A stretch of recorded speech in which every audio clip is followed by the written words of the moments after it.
Hello peoples, I'm back. Apologies for not having a video out recently. I had a really bad throat past few weeks and I was struggling a bit to speak a lot and didn't just sound great in general.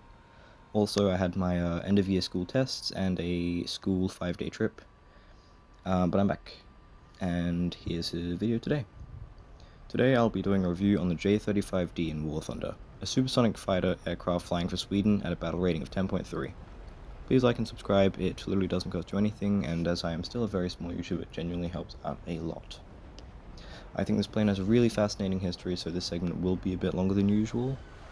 As jet fighters started showing more and more potential during and after World War II, Sweden felt the need to develop a new aircraft that would work both as an interceptor and a fighter. Its original plans had a requirement of Mach 1.4 to 1.5, but these were changed multiple times until it reached a Mach 2 requirement. It was to be flown by a single pilot, have all-weather capabilities, be able to hold munitions to take down modern threats like jet bombers and other supersonic fighters, and also be able to take off from and land on primitive airstrips and highways. Saab started development on the aircraft as early as 1948 as an aircraft to replace the Saab 29 and Saab 32 fighters, and it needed to be able to be refueled and rearmed in less than 10 minutes. Original plans were to have a delta wing, however after the fuselage was lengthened to make it aerodynamically stable, the aircraft was too heavy, so the wing was changed to a large double delta. After successful testing of the Saab 210, Lille Draken, Saab was given permission to build 3 full-size prototypes of the Saab 35. October 25, 1955 was the date of the maiden flight of the Saab 35 Draken. This flight was to check the aircraft's speed, range, system checks, maneuverability, and so on. The second prototype, which was equipped with an afterburner unlike the first, accidentally broke the sound barrier in a climb. The Saab 35 would be known as an aircraft of many firsts.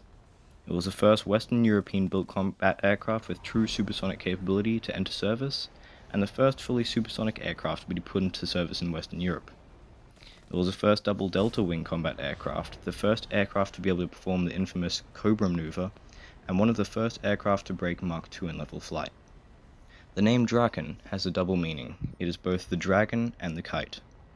During 1956, the first models of the Saab 35, called the J-35, were ordered into production, the first flights being on February 15, 1958. It was upgraded over time from the J-35A to the J-35J.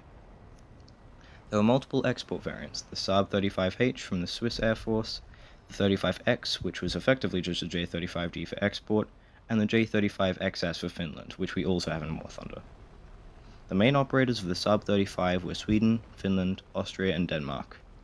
A small number of Drakens are still in civilian use, but the J-35s were phased out, the last one being removed from military service in 1999.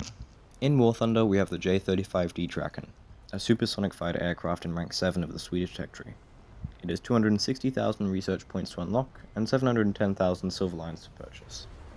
It sits after the J-32B Lansen and before the JA-37C Viggen. The Draken's flight performance is nothing short of phenomenal, with incredible top speed and alien-like maneuverability at most speeds. I've had many matches with 5 to 7 kills just by winning 1v1s and slinging off missiles. The J-35D Draken is equipped with 2 Akan M55 cannons mounted in the wings. It has access to up to 4 air-to-air missiles, drop tanks, and unguided rockets. You get the RB Robot 24 missiles, which are very similar to AIM-9Bs, and later you unlock the RB-24J, similar to the AIM-9J. The RB-24J will be your primary weapons, able to slave to radar and having a large seek-ahead gimbal limit and 20 Gs of pull. If you want to take the 2 drop tanks, you have to sacrifice 2 missiles though, so I prefer to take full internal fuel and the 4 RB-24Js. The unguided rockets you get are the SRAC M57B rockets and the M56D rockets. The SRACs are held in rocket pods on the inner pylons, and you can hold up to 38 of them. They aren't very effective in ground battles as they have a small HE warhead and almost zero armor-piercing capabilities. They can be used against enemy bombers and slow-moving aircraft like Su-25s and A-10s, but they pose a challenge to use, and I prefer to take the AA missiles. And remember, you don't have any flares, so don't engage anything with front aspect missiles if you think they might be able to launch one at you. The M56D rockets are a lot better suited for taking out ground targets. They sit on racks on the outer pylons, but you can only carry 12. Considering you don't have ballistics computer 2, aiming these can be very difficult. The explosive mass is enough to overpressure light vehicles, and the heat warhead has good penetration, so if you can land a solid ton of vehicle, it will usually be destroyed, or crippled at the very least.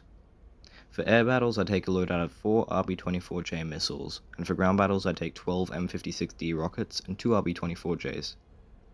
The A-Can M55 cannons have very good ammo belts, the air target belt able to decimate enemy aircraft in just a few hits, and the ground target belts have 37 mils of pen, enough to take out just about every AA vehicle you might face at this BR. Just remember that the ammo pool is relatively low, and with a high rate of fire it can empty its ammo supply in a few seconds. I recommend using the J-35D as just an air defense fighter in ground battles. Keep in mind though, the guns are quite far outboard on the wings, so you will need to set conversions, and when stock the guns are very inaccurate. Visually, I absolutely love the look of the Draken. The double delta wing is super cool and distinctive, and it's sleek and modern for a 1960s fighter. You get some really nice camouflage skins, and is just a really sick looking aircraft in general.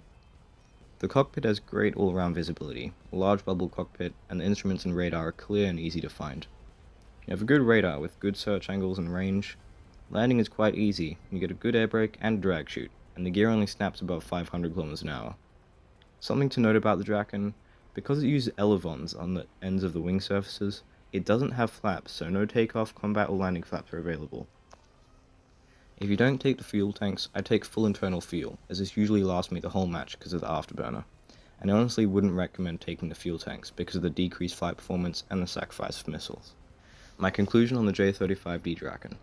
This aircraft has absolutely absurd flight performance and can easily win 1v1s against anything it faces at its BR. It gets great armament that is potent with good timing and skill. The Draken also teaches the player a good lesson in energy management.